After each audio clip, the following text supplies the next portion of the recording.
and welcome. This is We the Nation on Urban Nation Radio. I'm your host, Kelly Greene. As always, it's a great Tuesday. At least it's not raining. I'm so sick of rain, I don't know what to do. And you see me rocking the Belle Isle Henley. If you want one, go down to the Belle Isle Aquarium. Yes, it is open. It's just so phenomenal down there. If you go to Belle Isle Aquarium, the shop is straight to your left. No, to your right. As soon as you walk in, shop's to your right. Get you a great Belle Isle Henley. Support the fish. Also, we have so much going on. I'm just bubbling up stuff that's going on here because we had a great weekend down at the Labor Day, at Jazz Fest. This part is Labor Day weekend, Jazz Festival. We had a great time with the tent. So I want to thank all you guys who came out and hollered at us and showed us a lot of love. Mark Shower, John Conyers, we had a ton of people come through there. Also, our guest today, Miss Angela T. Jones. How you doing, Angela? I'm good. How are you? Great. So you came in right at the right time because we're doing big things right here. All right. Tomorrow we have a voting party down at Mobile Blues. That is at 78 West Adams.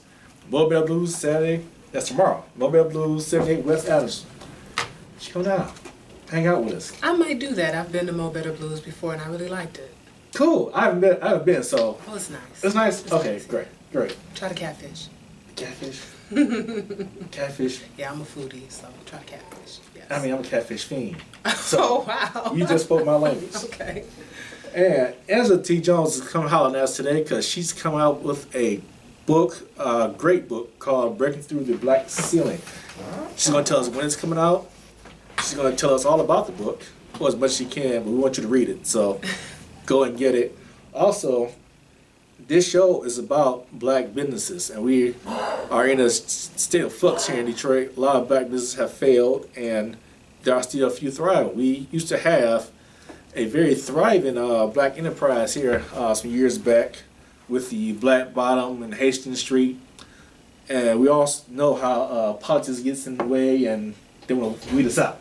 Right. So, without further ado, first of all, talking about African American business, I want to put this out here because what comes out of African Americans, most African Americans start small businesses. Mm-hmm. And that's like how many, 90% of us is small business. Right. Talking about African American businesses. Yes. So I'm going to throw out one right now, and we're going to promote her all show long because I've, got her product. It's a great product. Mm-hmm. Made her Young Delicious. And Young Delish, if you want to spell it, it's YUMDLISH.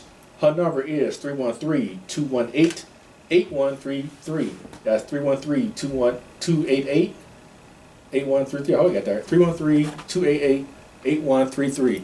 If you have never had Young Delish on your... I've had them. You've had them? Great. I'm a foodie, I told you. I've Look, had 'em. people, if you never had her strawberries, I mean, she had these strawberry. Hey, did you get the ones with cheesecake in them? No, I didn't get the ones with cheesecake in them. Oh, I heard those were really good. And I'm lactose intolerant. I'm supposed to have cheesecake, and I ate them anyway. That's how good it is. If you want to get sick to eat something and it's that good, right, you have to have it. So, exactly. fellas, birthdays, your girl's birthday, get that for your Virgo in your life. Christmas coming up, great Christmas gifts. If you did something wrong, if you didn't pick the kids up on time, or any number of things you did, and things are real sour around the house, call Yum Delish and get you a box of strawberries, especially the ones with the cheesecake in them. Everything will be real smooth after that, trust me. That's good advice, because flowers die. Flowers are pretty, but they die. Yeah, so, bring me some chocolate covered strawberries, yes. Yeah, and to my wife, I will buy her flowers. I quit buying her flowers because I said she has a brown thumb. She's a serial killer when it comes down to plants. So, yeah, call Young Delish at 313-288-8133. Get some of her stuff. She not only does she have strawberries, she had one time she had the pretzels and chocolate covered Oreos. Yeah, I knew I missed out on those. She had an event and I missed out, but I'm gonna call you about the Oreos just so we know. So Angela T. Jones, yes. What all does? I've read your bio. You have a lot going on. You're just like the superwoman, and it's that's your moniker, Superwoman. So let's Yeah. let's see what Superwoman what the Superwoman does. Well, Superwoman does so much sometimes I forget what I do. Uh-oh. Uh, I am a published author. Uh-huh. I am a writer, and when I say a writer, I contribute other works to other publications other than my own. So I've been published by Global Grind, Yahoo, Detroit CEO Magazine, and Thrive Detroit Street Newspaper. Oh wow, nice. Back in April, I became a correspondent blogger for Six Brown Chicks. So now you can read my blogs on Six Brown Chicks as well. And we talk about our personal experiences as women. We do it to share our journeys and our adventures in hopes that we motivate and help other women. And I really enjoy that because it gives me an opportunity to be very transparent about some of the things going on in my life from a personal perspective. I've published nonfiction as well as fiction. So I've written scripts. I've produced a movie. Wow. I've hosted my own radio show. I do a great deal. I interview entertainers, red carpet interviews at different events, host different events, speak. I'm a motivational speaker. I speak to youth as well as adults. Wow, you doing it all. That's Yeah, Superwoman would be kind of fitting. Yeah, and Well, I thought that's you pretty like much. I can't wait to call you Jack of a Jill of all trades if that's no. Well, no, because everything that I do particularly is involved in media and entertainment. Okay. So I'm in my zone and I'm in my lane. I just happen to do different things within that particular industry. Wow. So you definitely diversified. Pretty much. Okay. That's great. So if you're out anywhere, Ride the Star right here in Detroit. Yes. And my company publishes books as well. So we do a lot of different things. Yeah, you are in a lot. You just wow. I'm tired of listening to you. So I know. after this interview, I'm gonna take a nap. So just so you know, pillows, blankets, all that. So let's talk about your book you're just coming out with. It's not out yet. It's not out yet, but it is being released this month. Sweet. Yes. So anybody who's really been looking forward to it as much as I've been looking to publishing it, it'll be out this month. I delayed the publishing of the book because it coincides with our charitable book signing event on September 20th, which will take place at Gale's Chocolates in Royal Oak, Michigan. I didn't roll chocolate again. See, this I like chocolate. I know. So chocolate, that's the theme of the day too. Chocolate and black business, yes. There you go, exactly. And Gale's is a woman-owned business. I support a lot of women-owned businesses as well. And she's been around for a number of years. She was the first woman chocolatier. Really? And so she made history right here in Michigan when she opened her store.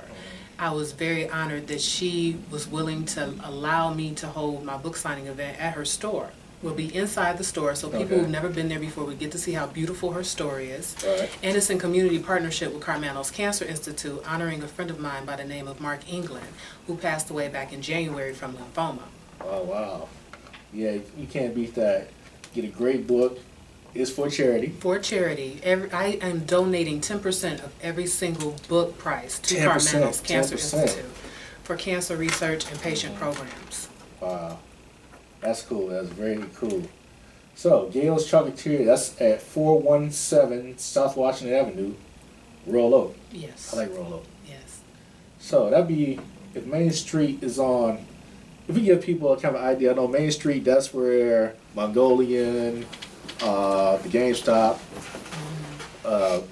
what's that, Mr. B's and all that's on Main Street. Washington be on the backside street.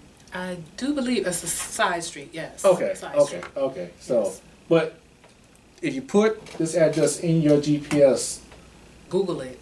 Google it. Yes, Google It'll too. take you right to the door. Yes, that's what I'm talking about. So, 417 South Washington Avenue, September 20th at Gale's Chocolates. At 2 p.m., the book signing starts. And at 6 p.m., we have a VIP meet and greet with Okay. media, members of the Carmano's Cancer Institute team, as well as a speaker who's a cancer survivor. So he'll tell his story and why my community partnership helps people like him. Wow, yeah, because cancer has impacted my family greatly as well. And so, trust me, if I would make a donation because my brother lost his fiance to cancer. So definitely we want to, matter of fact, if you have lost anybody or know anybody going through cancer right now, you want to support this event. Absolutely. Yeah, Absolutely. please be here. So what was the driving spirit behind this book? What kind of like just say, you know what, I need to write this? I am a business owner and I'm obviously black. Uh, But one day I was on Facebook, and in my timeline, there were a lot of posts in particular about black people not supporting black businesses. yeah, I've seen those It was too. almost divine. I've seen them before, Uh-huh. but literally that day, it was so many in my timeline. I was like, is something going on? You know, is this the national rant day about black business Yeah. ownership or something? Because it was so many. And I said, you know, I need to put this pen to paper Right. and address this issue, because I went to the Urban Economic Conference hosted by the White House. I get invited to that every year. Last year, one of the topics they were talking about in particular was the disparities among the number of black business owners that are still in business compared to whites, right here in Michigan. Yeah. In Metro Detroit in particular. But the entire time I'm listening to the presentations, and it's very informative. They had a lot of data, they had a lot of information, but nobody ever addressed reasons. We can't make it all about black and white, because business is business. It's green. Money is Yes, green. green. Yes, And at the end of the day, what are white business owners doing that black business owners are not doing that's allowing them to stay in business for a longer period of time? No one was talking about that. Now, Urban Economic Conference is a really big deal. I mean, people from the White House come. People from, you know, the Department of Labor and Commerce, they come and they Right. speak. Right. And it's a full day long event. I said, but they're not telling us why. And they're not giving solutions either. They're not saying, well, if you do this, you'll stay in business longer. It's just, here's a graph of all the black businesses that go out of business within 5 years. Here's a graph of all the white businesses still open after 5 years. All right. And Then they eat the hors d'oeuvres and leave, right? pretty much, you know. So I wanted to delve deeper into the root, because not only am I a business owner, I'm a consumer. Oh yeah. Oh yeah. And I've had some experiences with my brothers and sisters, and I've had a lot of experiences with non-blacks. Right. And I've literally, in my lifetime, had some form of business dealings with people from every culture. Absolutely. Asian, Latino, Arab American, they're all represented in my life.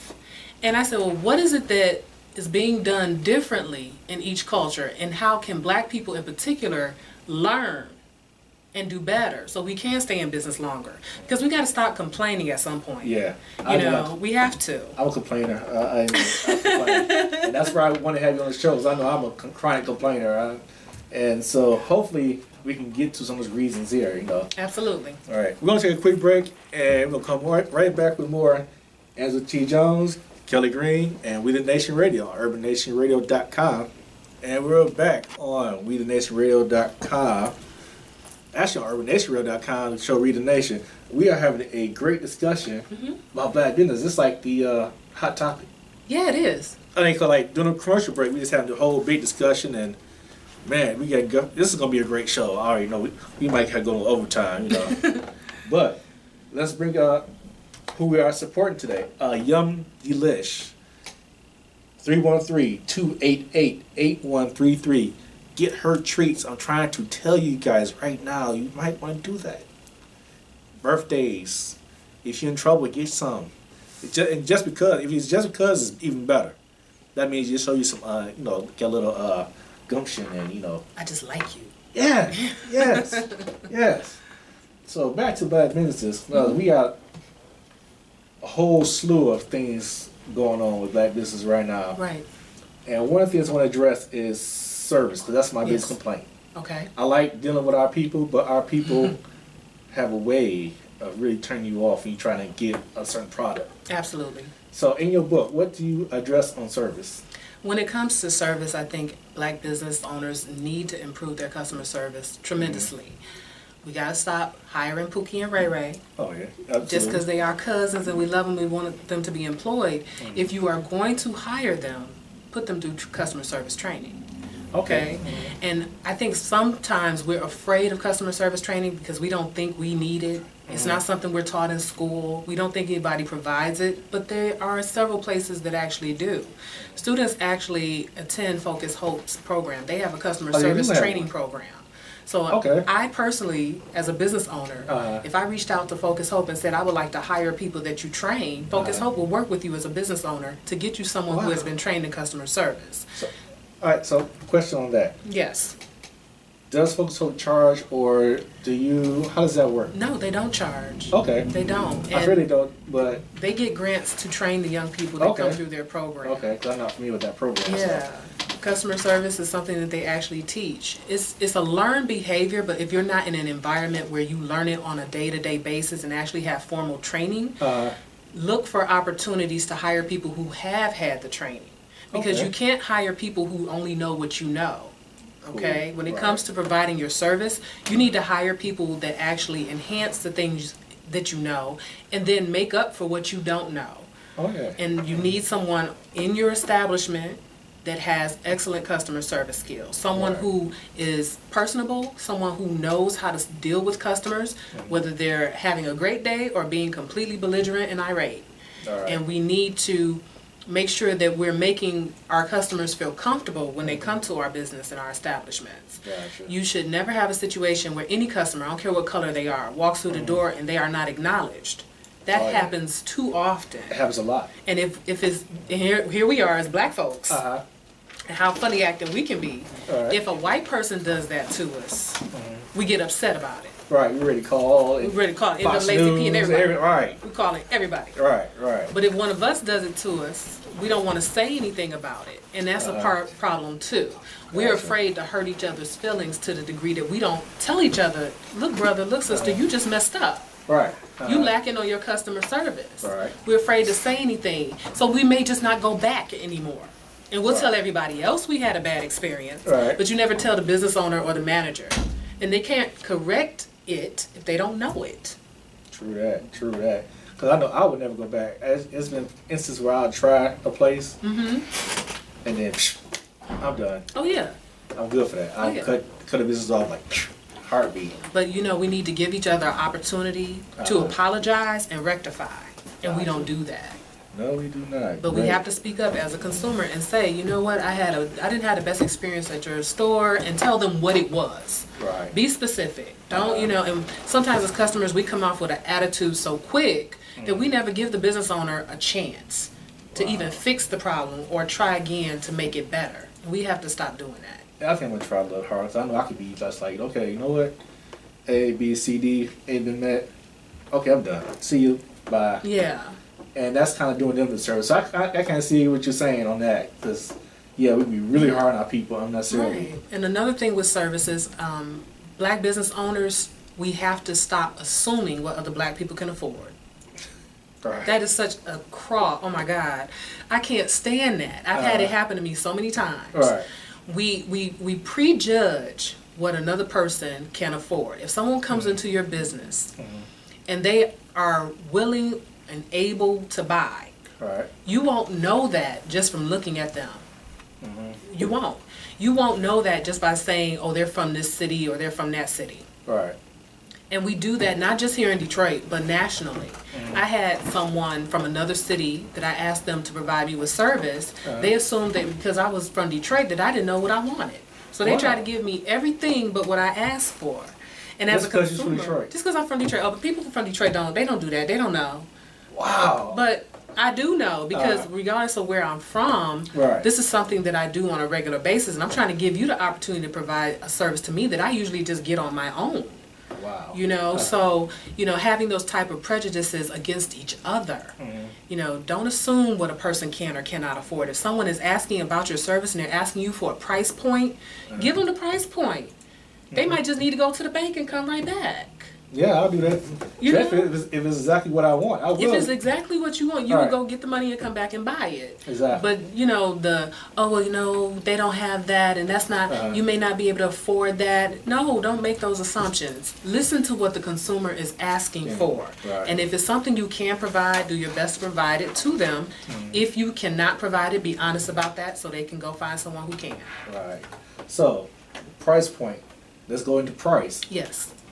Price is another thing I have really issues with, especially with our own businesses, because we tend to pay more at our own business than anywhere else. Or, case in point, I went to one place, And I was buying a CD, and I was like, CD's 10 years old. Why am I paying $18?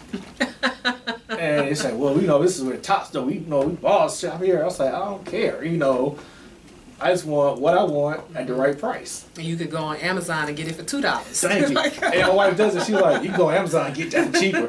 Right. I said, okay, sweet. I'm going to Amazon. But I hate that I can't support my own people because they price be right on out the market. So, in your book, how is the price? What do you address on price? I address price in a couple of different ways. Collaboration is one.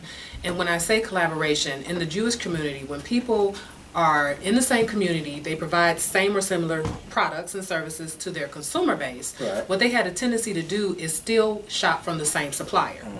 From that supplier, they all shop and they get a reduced rate because you have more people buying from that supplier.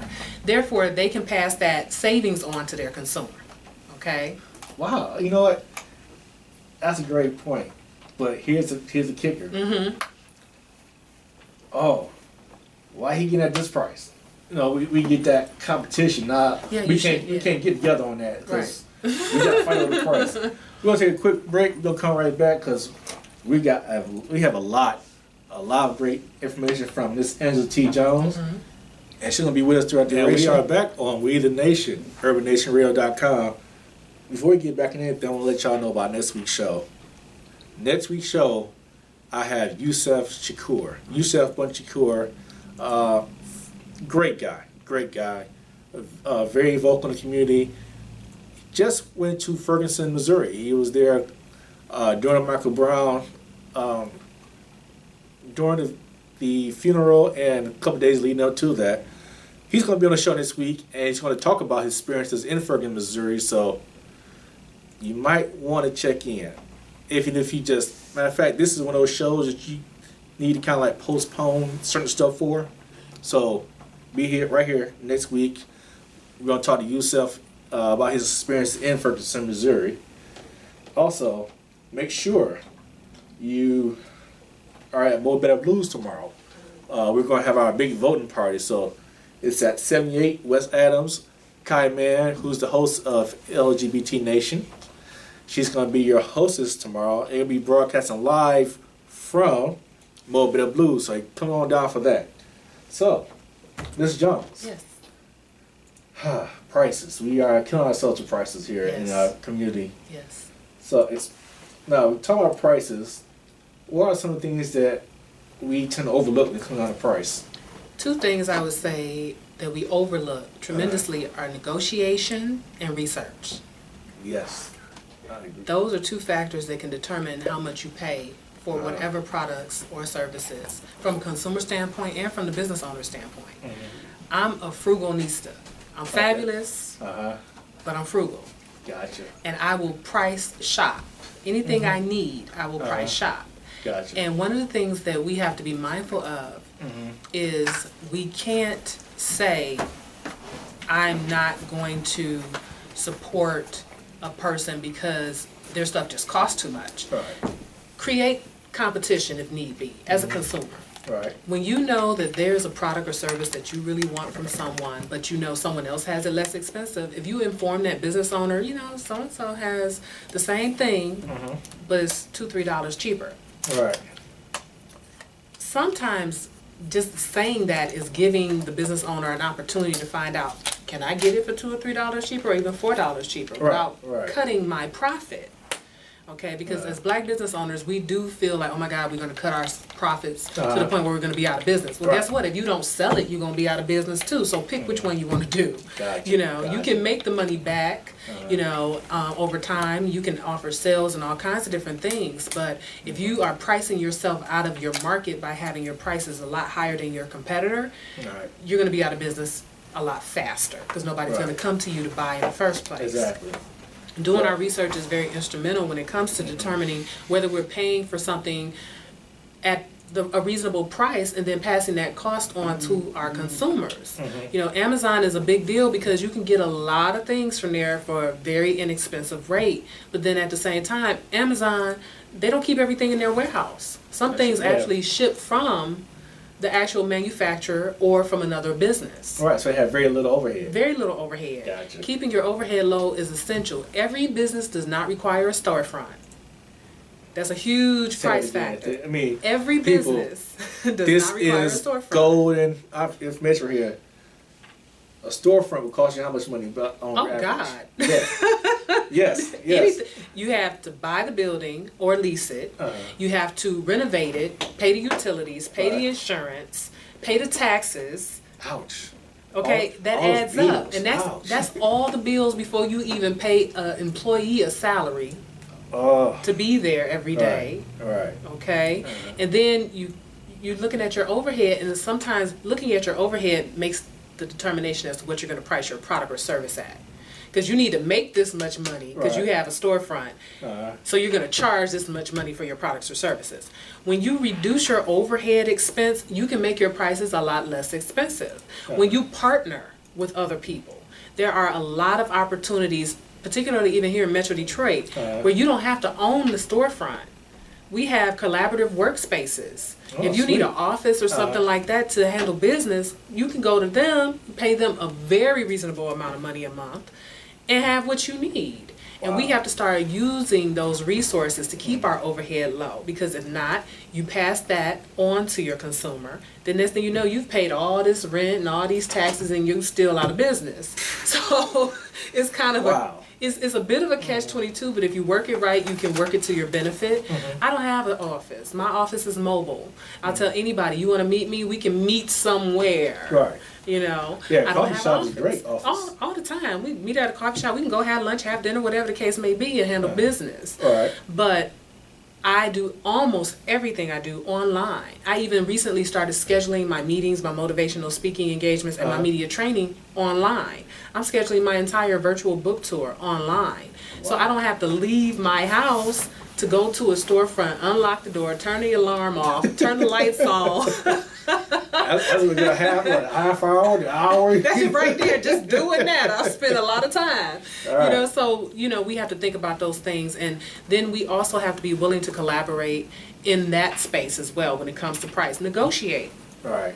We have trillions, over $1.3 trillion in buying power in the African American community. There is absolutely no reason why an African American business owner can't go and take their portion of that buying power and negotiate better prices. But you have to be willing to speak up. And you have to be willing to walk away if that person is not willing to work with you. And we're afraid to do that. We think, oh, this is the best price I'm probably ever going to get. Let me go ahead and take it. Desperation makes you a victim. Yeah, exactly. Be brave enough and bold enough to say, no, thank you. All right. Desperation is expensive. Exactly. But we are hooking ourselves out of business. Yes. So does your book deal with that? Yes. Yes. Jesus. Whew. Yes. Please buy this book, people. Please. on that chapter alone. What's going to hookups? What? The hookups is a mindset that we have allowed to proliferate through our culture for too long, too often, and in too many situations. Everything is not hookup worthy. Getting into the club, that's a hookup, because I'm Right. going to buy drinks all night, so you're still making money, right? Yeah, exactly. Okay, that's a good hookup. Uh, Okay, I'm cute, I'm gonna buy drinks, and then I'm gonna get a guy to buy me drinks. So if you're getting money off the bar, you're still gonna make money even though I didn't pay $10 to get in. Okay? there it is. However, Uh-huh. hooking you up with a product or service that if I hook you up with that is taking away from my business and you're not doing anything for me in return, Right. that's not good. No. You know, there's a difference between bartering and doing them a favor. Right. That's free. Yeah. You got to free. be willing to let go of that money because you will never get it back. But if you barter, what is it that that person has to offer you? And as a business owner, be willing and open to say to this person, what can I get in return? Because at the end of the day, it should be, what about me? What am I benefiting from giving you this? I barter a lot. Okay. I don't have a problem bartering with people that I know have something that I need and can do Right. something that I need done. Right. But I pay people too. Exactly. Okay? So it's not everybody I barter with. There's people that I barter with, and then there's people that I pay. Gotcha. And we have to have a difference. I don't hook nobody up. No such thing as Superwoman Productions and Publishing. If you want to hook up, don't come see me because you're going to get told no right off the bat. I'll hook you up with an opportunity. Right. It's up to you to take it, and then that opportunity costs me nothing. Exactly. Okay? But if it's something that it will cost me, you either have to be willing to barter something in return, or I don't need you. And we Whoa. have to be bold. We have to be bold, and we have to be consistent about that in our business. What do you have that I need? I do business dealings with photographers, for instance. First thing, if I'm not getting paid, what am I getting? That's the first question I ask. Are you paying me? And don't be scared to ask, are you getting paid? Right. Because if you don't, people will assume you're volunteering. Make sure. Do not assume I'm volunteering. That's Just- right. Say it. Got Am it. I getting paid? And if they say, well, no, I need your image for my portfolio. Right. No. Here's why. You're going to use my image for your portfolio. Right. And then if my image helps you blow up, then what do I get? We got to have some better understanding. Right. We got to put something in writing that if and when my image is used, that I get A, B, C, D in return. And it has to be something that I can actually use. Bartering is no good if I don't need what you are offering. Gotcha. And we have to also identify individually what can we really offer to a person that has value. If what you have to offer has no value, just keep walking. Keep walking. Just keep Gotcha. walking.